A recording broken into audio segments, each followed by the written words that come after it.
My mom and I escaped miraculously 4 days ago.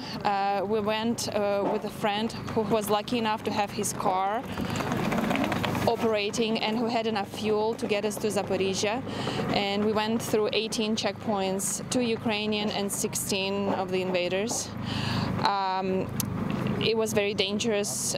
We know that a convoy of private cars, just like ours, was shelled by the Russians just 2 days before we went, but the situation in Mariupol is just so dire that we needed to get out, so we took a shot and now we're in Poland. I moved to a basement of my friend's house because my 5-story building did not have a basement to go to on the first day of the war, on the 24th, and I haven't been home since. And yesterday I found out I don't have a home to go back to because it was bombed and it collapsed. My dad is missing. I had the last communication with him on the 27th.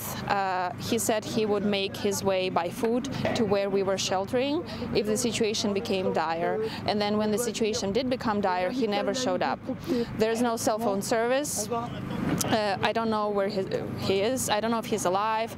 I hear Russia is taking people by force to Rostov and takes away all of their documents.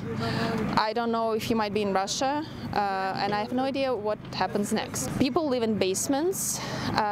There's no gas, no electricity, no heating, no cell phone service.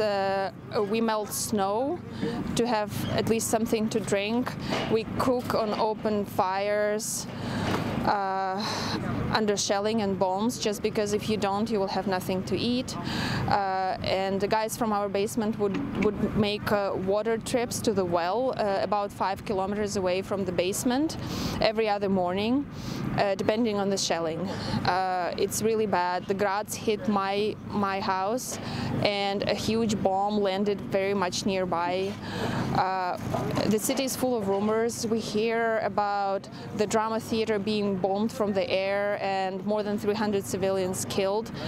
People who still had fuels in their cars would drive around the city and then bring news to us.